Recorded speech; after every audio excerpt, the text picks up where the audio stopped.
Welcome to the Midnight Voice, where the line between curiosity and fear is razor thin. You're not just here for a story, you're here because something inside you craves the unknown.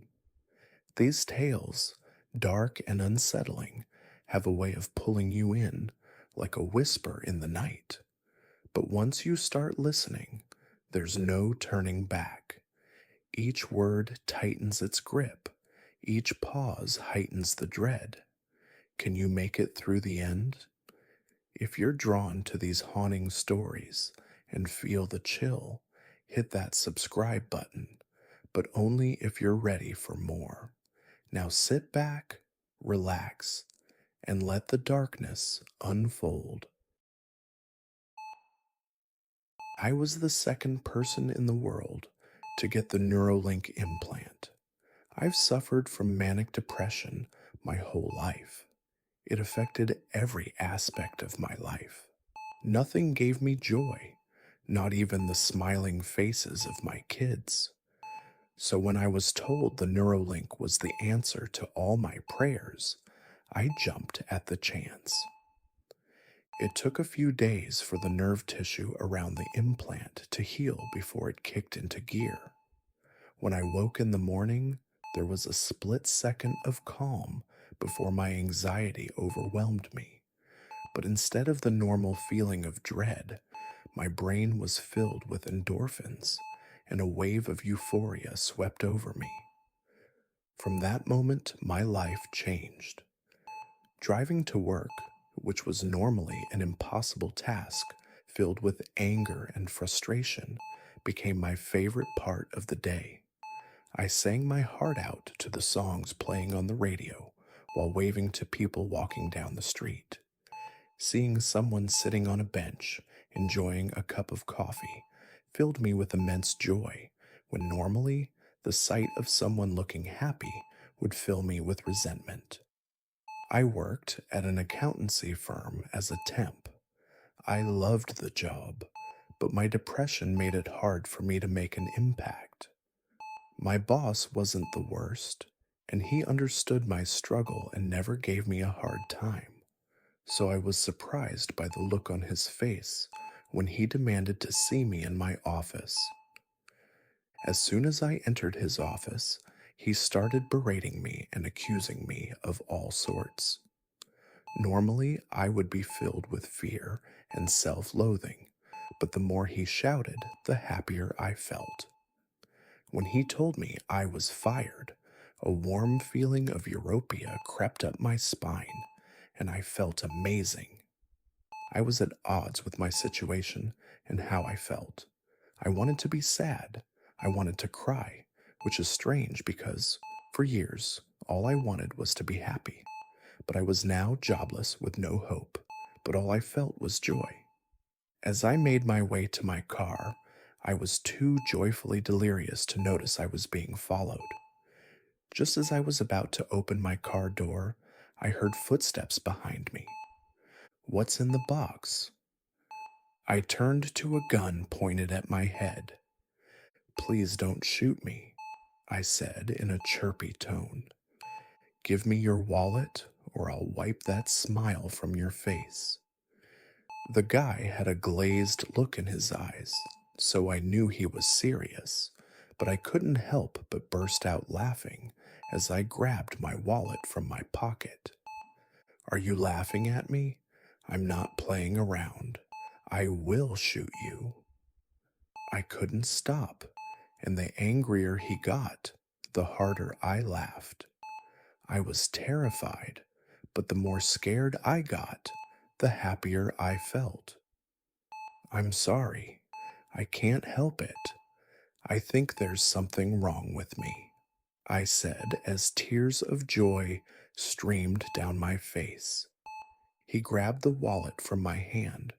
Fuck you, he shouted before the gun went off, hitting me in the shoulder. He went through my pockets as I lay on the floor in a manic state of laughter. He took my car keys, jumped in my car, and drove off as I lay there in a pool of blood. As the police questioned me at the hospital, they couldn't understand why I looked so happy after being robbed and shot. When I told them I had just been fired from my job before it happened, they asked me if I was on drugs. I knew it was something to do with the chip, but I didn't know how to explain it to them. When you are depressed every day, no matter how uneventful the day went, it was a difficult day. Stubbing my toe on the coffee table would fill me with an overwhelming sense of self pity and send me spiraling even deeper into a pit of despair. But I had the worst day imaginable, and all I felt was immense joy. I didn't care that my job and the car were gone. I didn't even feel the pain from my bullet wound. I didn't want to rush out and find another job. I wanted to spend quality time with my wife and kids. If I wasn't working, I was either too depressed to get out of bed or to enjoy taking my kids out. This was a chance for my kids to see their dad smiling for a change. The kids got so excited when I told them we were going to feed the ducks. I've never seen them that excited, and it made me so happy I felt like crying. My wife and I sat on the bench and watched as Toby and McCullough threw bread to the ducks. Dad, why do ducks like bread? Do they eat anything else? Toby was the curious one, always asking questions, but normally the only answer he got was go ask your mother. I don't know, Toby. Maybe it's because they go quackers for bread, I said as I let out a little chuckle. Toby turned to me with a big smile on his. He took a step back, and before I had a chance to react, he fell into the pond. Daddy, help him, shouted McCullough. Toby struggled to keep his head above water. My wife, who couldn't swim, was shouting at me to jump in and save him. The more chaotic it got, the more dopamine flooded my brain. It was like I was frozen. I wanted to help my son, but all I could do was laugh. The more he struggled, the more delirious I got until I was clapping and hollering like a madman. Luckily, a passerby saw what was happening and jumped in and saved him. The guy who saved my son looked at me as if I was the worst. Toby was in tears as my wife held him tight. Why didn't you save me, Daddy? I don't know. I was scared. You didn't look scared, he said with a look of pure sorrow. I didn't know what to say. My wife and daughter were disgusted with me and didn't utter a word as we drove home. Inside, I was screaming. I was at odds with my external responses and my internal despair. I was terrified and never felt more alone, but I couldn't express it.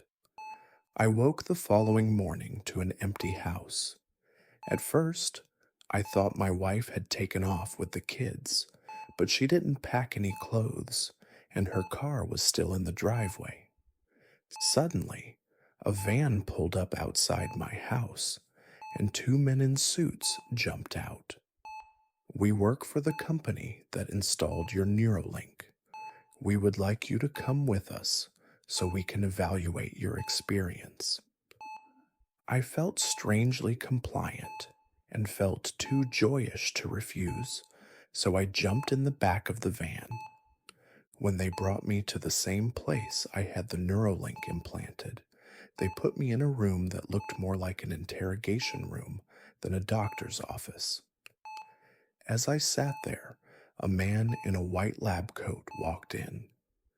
My name is Dr. Weinstein, he explained as he put a folder in front of me. When he opened it up, I was shocked to see a picture of the man that shot me. I understand life hasn't been easy the last few months. How did it feel when you lost your job? How do you know that? And where did you get the picture? Everything will be explained in time. Right now, we just need you to answer my questions. I felt like my brain was going to explode. I wanted to resist so badly, but the feeling of euphoria coursing through my veins made me strangely compliant. I felt great, better than I ever felt in my life. I didn't care about losing my job, I said as Dr. Weinstein took notes. How did you feel when you were being robbed? I wanted to run, but it was like being on a roller coaster, knowing there is a chance you could die, but you enjoy the ride anyway.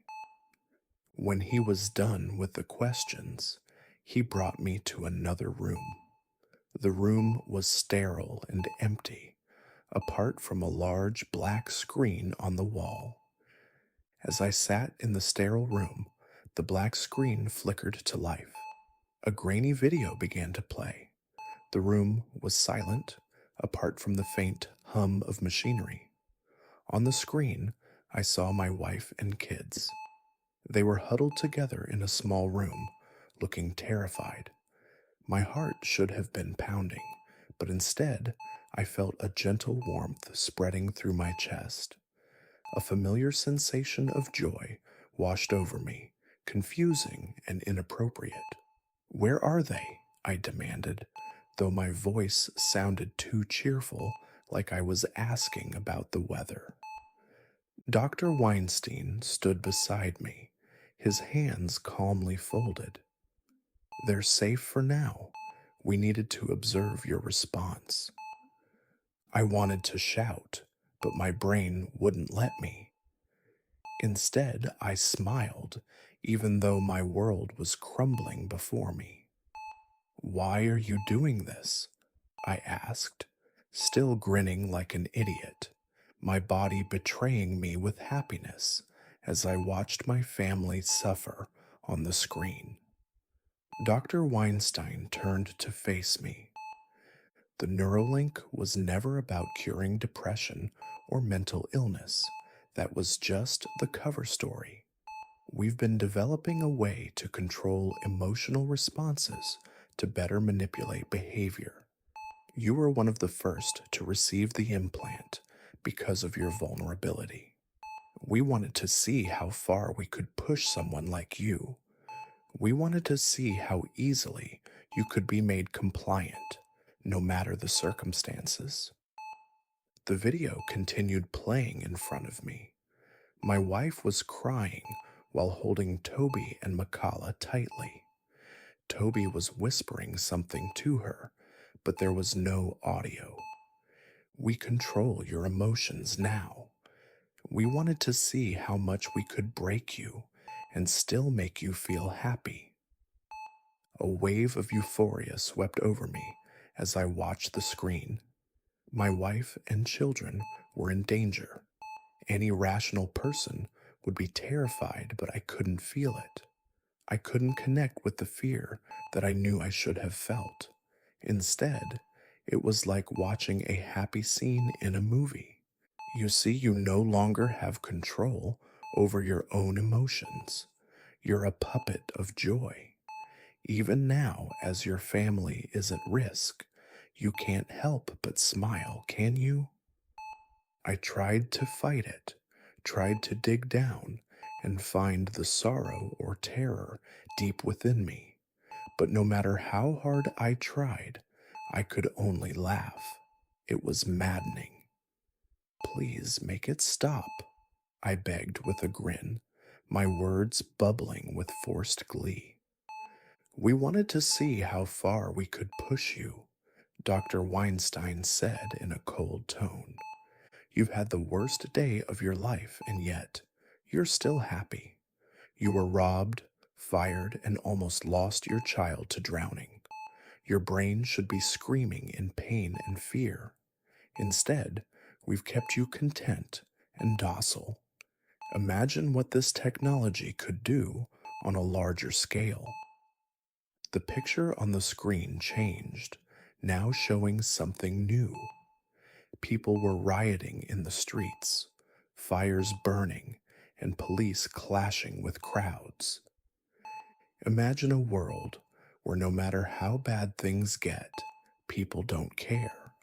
A world where the most oppressed individuals feel nothing but joy.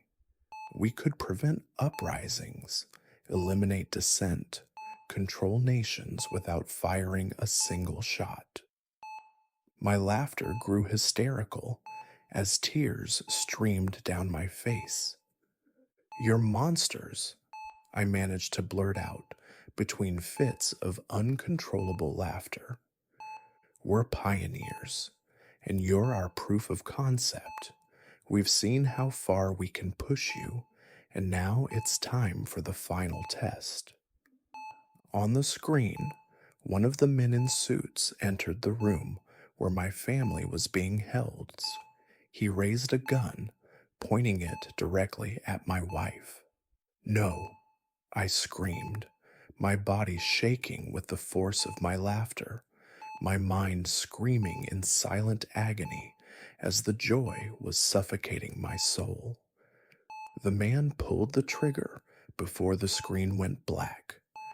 I collapsed to the floor, my body racked with manic laughter, my insides twisting in torment. I couldn't express knowing my wife and kids were gone. Dr. Weinstein knelt beside me and whispered into my ear, "You see, it's perfect. The world could burn, and men like you would still feel happy. Now imagine what we can do with entire populations."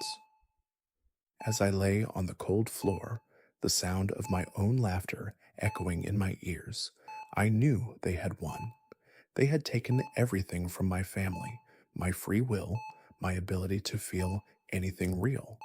All that was left was an endless, empty happiness that I couldn't escape.